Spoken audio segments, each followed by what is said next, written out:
¿Alguna vez imaginaste ayudar a alguien al borde de la carretera y, sin saberlo, terminar revelando uno de los mayores escándalos corporativos del país? Esta es la historia real e impactante de Lucía Ramírez, una niña latina de apenas 10 años, que con un simple anillo y un destornillador expuso toda una red de secretos enterrados. Quédate hasta el final, porque lo que ocurrió después te va a emocionar, y quizás te inspire a creer en el poder de la verdad. Ya deja tu like y suscríbete al canal, ahora mismo. Hazlo para que Dios siga bendiciendo a tu familia, y para que más historias hermosas y poderosas como esta lleguen hasta ti. Lucía Ramírez tenía solo 10 años, pero cargaba en los ojos una seriedad que no coincidía con su edad. La mochila desgastada en la espalda se sacudía a cada paso mientras caminaba por el camino rural, con el calor de la tarde pesando sobre sus hombros. Era el mismo camino de siempre, entre los campos que rodeaban la comunidad donde vivía con sus tíos, en las afueras de Boston. Ese día, sin embargo, algo diferente llamó su atención. Un auto rojo detenido en el arcén, con el capó levantado. Era un modelo caro, deportivo, que desentonaba por completo con el paisaje sencillo y silencioso alrededor.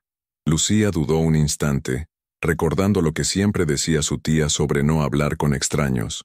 Pero su curiosidad y su pasión por las máquinas hablaron más fuerte. Se acercó despacio, observando al hombre bien vestido que hablaba por teléfono, nervioso, caminando de un lado a otro alrededor del auto. Estaba claramente irritado, sudando dentro de un traje oscuro, como si estuviera perdido en un mundo que no encajaba con aquel lugar. Lucía apoyó la mochila en el suelo, sacó de ella su pequeño estuche de herramientas y echó un vistazo rápido al motor. Era un Shelby GTT 500, con un sistema que solo había visto en revistas y videos. El hombre, Andrew Whitaker, aunque ella aún no lo sabía, notó la presencia de la niña y con una mirada de desconfianza y apuro dijo simplemente: «No va a servir de nada. Es cosa del módulo electrónico. Ni el seguro pudo resolverlo todavía». Lucía respondió sin levantar la cabeza: «El módulo no está quemado. Tiene un mal contacto en el conector de alimentación». Ni siquiera notó el silencio que siguió. Estaba demasiado concentrada en entender qué estaba fallando ahí. Andrew tardó unos segundos en entender lo que acababa de escuchar. La voz de la niña sonaba firme, como si supiera exactamente lo que estaba haciendo. Se acercó despacio, aún con el celular en la mano, sin saber qué decir. Lucía, por su parte, seguía manipulando las conexiones con una llave pequeña, sin importarle la mirada escéptica del hombre detrás de ella.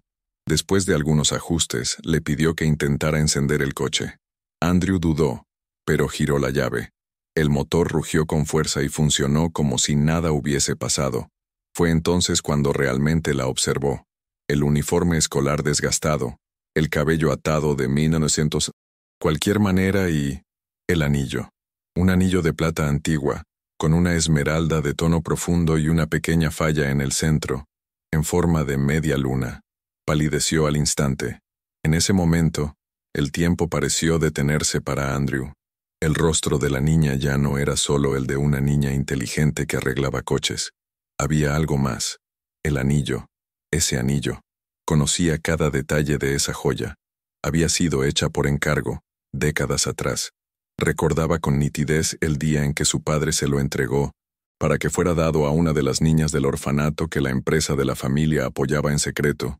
Era una niña pequeña, de ojos atentos, que adoraba desmontar juguetes para ver cómo funcionaban. El orfanato se llamaba Pequeños Ángeles, y si ese anillo estaba ahí ahora, en el dedo de Lucía, entonces algo mucho más grande estaba a punto de ser desenterrado. Andrew se apartó del coche sin decir nada. Respiró hondo. Por primera vez en años, sintió verdadero miedo. Lucía no entendió el silencio repentino ni el rostro pálido del hombre. Pensó que tal vez había hecho algo mal. Guardó sus herramientas con cuidado, como siempre hacía, y recogió la mochila del suelo, lista para continuar el camino a casa. «¿Cómo te llamas?», preguntó él, con voz más baja y seria. «Lucía Ramírez», respondió, sin saber por qué eso parecía asustarlo. A Andrew se le erizó la piel al oír el nombre. Era el mismo que figuraba en los antiguos archivos del proyecto, una de las niñas marcadas como potencial, excepcional, en el informe confidencial de 2014. Había desaparecido del radar años atrás, y nadie volvió a saber de ella, pero ahora estaba ahí, justo frente a él, de carne y hueso, con el anillo en el dedo y los ojos curiosos. ¿Quién te dio ese anillo?, insistió. Lucía dudó, pero respondió con la verdad. Era de mi madre adoptiva, Elena. Dijo que debía usarlo siempre. La respuesta golpeó a Andrew como un puñetazo. Elena, la recordaba, una de las trabajadoras del orfanato, que se fue de 1900 de repente, pocos días antes del cierre abrupto de la institución. En esa época su padre aseguró que era solo un cierre por cuestiones burocráticas, pero había cosas que nunca encajaron. Documentos desaparecidos, registros borrados, niños que simplemente desaparecieron. Y ahora, frente a él, estaba la prueba viva de que algo estaba muy mal en ese pasado. Andrew se agachó para mirar a Lucía más de cerca, no como quien observa a una niña, sino como quien intenta reconocer un secreto antiguo que ha vuelto a la superficie. ¿Sabes dónde está ahora Elena? Lucía negó con la cabeza. Murió el año pasado. Me dejó una carta, pero todavía no la he leído completa. El silencio volvió, pero ahora no era incómodo. Era denso. Era el tipo de silencio que precede a una decisión capaz de cambiarlo todo. Lucía notó que algo en ese hombre había cambiado. Parecía menos preocupado por el coche y más afectado por su presencia. ¿Tienes esa carta contigo?, preguntó, tratando de mantener la calma. Ella sacó un sobre arrugado de la mochila y se lo entregó. Estaba escrito a mano. Para Lucía, cuando sientas que ha llegado el momento. Andrew leyó los primeros párrafos ahí mismo, parado al borde del camino, mientras Lucía observaba en silencio. La carta hablaba del orfanato, de promesas de protección y de una huida planeada por miedo a lo que querían hacerle a la niña. Querían estudiarte, Lucía. Decían que era ayuda, pero era control. Eras demasiado especial para ese lugar. Las manos de Andrew temblaban. Esas palabras confirmaban lo que llevaba años sospechando, que Whitaker Enterprises, bajo el mando de su padre, había hecho mucho más que caridad. Cerró la carta con cuidado y se la devolvió a Lucía, que la guardó de nuevo en la mochila como si fuera una parte de su propio cuerpo. Andrew respiró hondo. El peso de la culpa y de las preguntas sin respuesta empezaba a tomar forma dentro de él. No se trataba solo de Lucía. Se trataba de decenas de niños, quizás cientos, y el anillo, ese anillo contenía más que una piedra bonita. Recordó vagamente un comentario técnico hecho por uno de los ingenieros de la empresa, en la época en que intentaban desarrollar microdispositivos de grabación sin fuente externa. El prototipo nunca fue aprobado, o eso dijeron. Lucía, ¿puedo llevarte a casa?, preguntó con voz suave. Ella dudó, desconfiada. Pero había algo en su mirada que la hizo asentir. Tal vez era la forma en que él la miraba, como si, por primera vez, alguien viera quién era realmente. La camioneta de Andrew bajó lentamente por el camino de grava hasta la verja sencilla de la casa de los tíos de Lucía. El patio era de tierra apisonada, con algunas herramientas dispersas y una camioneta vieja cubierta por una lona. Antes de que pudieran estacionar, un hombre salió al porche. Era Javier, el tío de Lucía, que frunció el ceño al ver a la niña bajando de un coche desconocido. ¿Quién es ese?, preguntó directamente. Lucía respondió antes de que Andrew dijera algo. Necesitaba ayuda con el coche y yo lo arreglé. Javier miró al hombre de arriba abajo. Tenía la mirada de quien no se deja engañar fácilmente. Andrew se presentó con un apretón de manos firme, pero el gesto fue recibido con desconfianza. «Eres de la empresa, ¿verdad?», dijo Javier sin esconder el tono amargo. La misma que cerró el orfanato. La misma que nunca más apareció después. Andrew no intentó defenderse. Solo asintió. Sí, era de la empresa, pero hoy estoy aquí por otra razón. Por Lucía. Javier cruzó los brazos y se quedó en silencio por un momento. Sabía que ese día llegaría. Elena siempre advirtió que, tarde o temprano, alguien golpearía esa puerta por culpa del anillo. ¿Ella te mostró la carta?, preguntó. Andrew confirmó. ¿Entonces ahora sabes lo que les hicieron a esos niños? El silencio de Andrew fue suficiente. Javier hizo un gesto para que entraran. La cocina era pequeña y sencilla, con olor a café recién hecho. Lucía se sentó a la mesa mientras los dos hombres conversaban. Le resultaba extraño ver a esos adultos hablando de cosas tan serias, y al mismo tiempo, saber que todo giraba en torno a ella. Por primera vez, empezó a comprender el peso real de ese anillo, y lo que cargaba más allá de la piedra verde. Sentados a la mesa, Javier abrió un cajón y sacó un viejo pendrive envuelto en cinta aislante. Elena me dio esto antes de morir. Dijo que debía entregárselo a alguien de la familia Whittaker, pero solo si venían con el corazón limpio. Andrew tomó el objeto con cuidado, como si sostuviera algo vivo. Encendió su laptop ahí mismo, en la barra de la cocina, y abrió los archivos. Videos, grabaciones de reuniones internas, hojas de cálculo con nombres, fechas, códigos de rastreo, niños identificados por números con descripciones clínicas detalladas. Lucía, con apenas 4 años, aparecía en una de las filmaciones, armando una radio desarmada en tiempo récord. Andrew no podía apartar los ojos. Era como mirar un espejo roto. Cada fragmento reflejaba un error que ya no podía fingir que no existía. Lo que más lo impactó, sin embargo, fue el audio grabado con la voz de su propio padre, discutiendo cómo eliminar registros de adopción que no favorecieran los intereses del proyecto. Howard Whittaker siempre había sido considerado un filántropo y visionario, pero en esa grabación no era más que un hombre frío y calculador, preocupado por el control y los resultados. Andrew cerró la laptop. Necesitaba salir de ahí, necesitaba pensar. Pero antes se volvió hacia Lucía. ¿Tienes idea de lo que descubriste hoy?, preguntó, con una mezcla de respeto y temor. Ella solo negó con la cabeza. Solo sé que mi mamá confiaba en mí, y que no quiero que nadie pase por lo que ella pasó tratando de protegerme. Fue en ese momento que Andrew entendió. Lucía no necesitaba ser salvada, necesitaba ser escuchada y protegida de nuevo, pero esta vez, con la verdad. El sol ya comenzaba a ponerse cuando Andrew hizo una llamada rápida fuera de la casa. Al otro lado de la línea, la fiscal federal Elaine Soto respondió con su voz firme.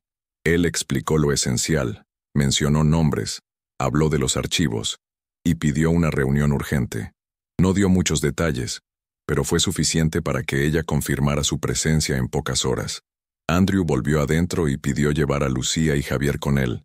Ya no era una simple visita ni una coincidencia, ahora era una denuncia formal. En el camino a Boston, Lucía observaba el cielo por la ventana del coche, tratando de ordenar todo en su cabeza. Era demasiada información para un solo día, pero curiosamente, no sentía miedo. Había algo dentro de ella, tal vez el mismo instinto que le permitía entender motores, que le decía que todo esto debía suceder, y que ella estaba lista. La sala donde tuvo lugar la reunión no era imponente ni sofisticada. Era una sala de conferencias de la fiscalía, con paredes beige y sillas funcionales. Elaine escuchó en silencio todo el relato, vio los videos, leyó los documentos. No mostró ninguna emoción visible, pero sus ojos fijos en los archivos lo decían todo. Cuando terminó, solo dijo, «Vamos a preparar la orden». A partir de ahí, todo se movió muy rápido. El nombre de Lucía fue eliminado de cualquier vínculo con adopciones ilegales. Whittaker Enterprises fue citada a declarar, y Andrew se encargó personalmente de presentar la denuncia con el anillo en mano.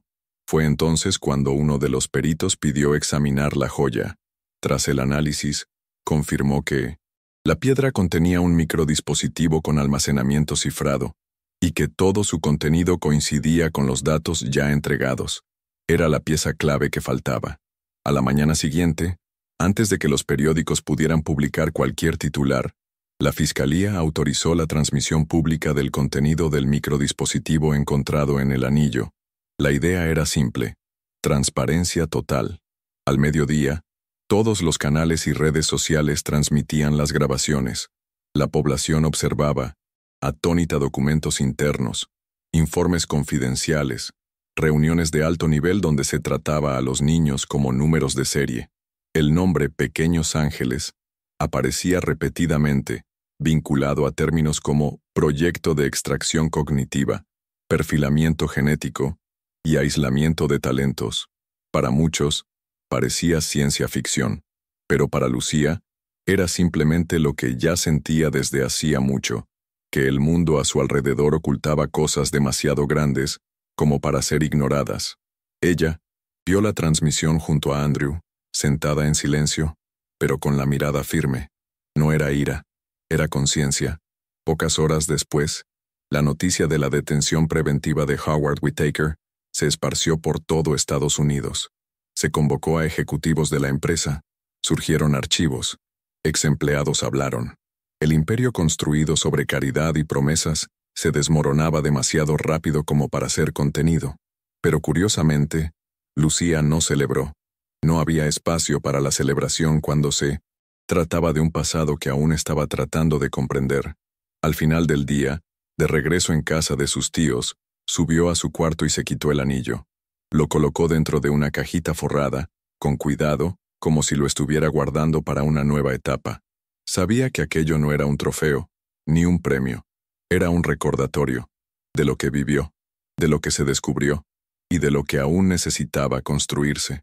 Los días siguientes estuvieron marcados por entrevistas, visitas inesperadas y ofertas que Lucía nunca imaginó recibir.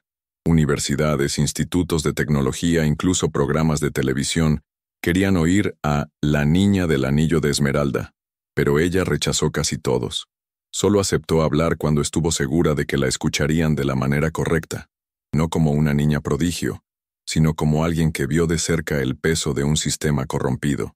Con la ayuda de Elaine y de Andrew, que ahora actuaba como un puente entre ella y el mundo adulto, Lucía comenzó a esbozar la idea de un centro para jóvenes con talento y creatividad, pero que venían de contextos desfavorecidos. No quería crear un nuevo Pequeños Ángeles, quería hacer lo opuesto. Un espacio donde nadie fuera reducido a números ni manipulado por intereses ocultos. Así nació el proyecto del Centro Ramírez para Jóvenes Inventores, bautizado en homenaje al apellido que Elena y Javier le habían dado, y que ella ahora llevaba con orgullo. El terreno elegido fue exactamente donde estaba el antiguo orfanato, demolido, meses antes por orden judicial. Ver ese espacio limpio y comenzando desde cero fue simbólico para Lucía. Participó activamente en el diseño del proyecto, eligió cada habitación, cada taller, cada sala de creación. Había un laboratorio de robótica, una biblioteca comunitaria y hasta una huerta colectiva cuidada por los propios alumnos. Poco a poco, niños de todos los rincones comenzaron a llegar. Algunos tímidos, otros llenos de preguntas, todos con algo en común: el deseo de entender cómo funcionan las cosas.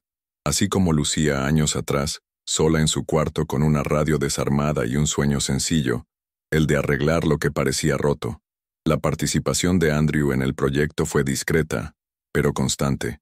No quería ser el rostro de la iniciativa, ni tendría autoridad moral para ello, pero usaba su red de contactos para abrir puertas, conseguir apoyo y asegurar que nada interfiriera con los principios del centro.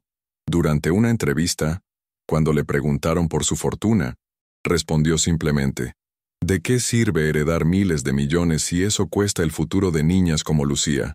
Vendió parte de sus acciones, fundó la iniciativa Prometeo, orientada a la reparación histórica, y dedicó su tiempo y energía a proyectos de justicia social. Para él, ese anillo, que un día representó silencio y opresión, se había transformado en un recordatorio diario de que reconstruir exige coraje, y que, a veces, el papel más difícil no es liderar, sino escuchar a quienes siempre fueron ignorados. 5 años pasaron desde el día en que Lucía arregló aquel coche en la carretera. Ahora tenía 15 años, pero seguía con el mismo carácter directo y atento de siempre. Sus manos estaban siempre sucias de grasa o pintura, y su mirada seguía buscando entender lo que hay detrás de las cosas. El anillo, que antes llevaba en el dedo, ahora estaba guardado en una urna de vidrio en el centro del laboratorio principal, no como símbolo de riqueza, sino como pieza de memoria colectiva. Los Carey, Alumnos nuevos siempre preguntaban por él, y Lucía respondía con la misma frase. Con esto la verdad salió del cajón. Lo más hermoso era que ninguno de ellos la miraba con lástima ni idolatría. La veían como alguien real, cercana, que un día caminaba con una mochila por un camino de tierra, y que, por confiar en lo que sabía, ayudó a desmontar un imperio. En la inauguración oficial del Centro Ramírez, Lucía subió al pequeño escenario montado en el patio principal. Había políticos, profesores, vecinos de la comunidad, excompañeros de escuela e incluso niños del antiguo orfanato, hoy jóvenes adultos, que vinieron desde distintas partes del país solo para ver con sus propios ojos lo que había nacido allí. Sostenía un papel con el discurso, pero lo dejó de lado. Dijo pocas palabras con la misma sencillez de siempre. Lo que hacemos aquí no se trata de tecnología ni de venganza. Se trata de darles a otros niños lo que mi mamá intentó darme, seguridad para ser quien yo era. Fue aplaudida de pie, no por el espectáculo, sino por la verdad que había en cada sílaba. Bajó del escenario y fue directo al taller, donde un niño de 9 años intentaba entender cómo funcionaba un motor eléctrico. Se sentó a su lado y comenzó a explicarle. Ahí era donde se sentía más completa, en medio de herramientas, cables, dudas y descubrimientos. Nada de eso fue planeado, y quizás por eso salió tan bien. La vida empujó a Lucía hacia verdades que muchas personas adultas no habrían soportado. Pero ella no se endureció, no se rebeló contra el mundo. Transformó el dolor en proyecto, la injusticia en puente, el abandono en pertenencia. Y lo más impresionante es que todo comenzó con un mal contacto en el motor de un auto de lujo, en una carretera olvidada. No tenía idea de que ese gesto simple, detenerse, mirar e intentar arreglar, se convertiría en el primer tornillo en el desmontaje de un sistema entero. Pero lo fue, porque a veces, así es como comienza la justicia.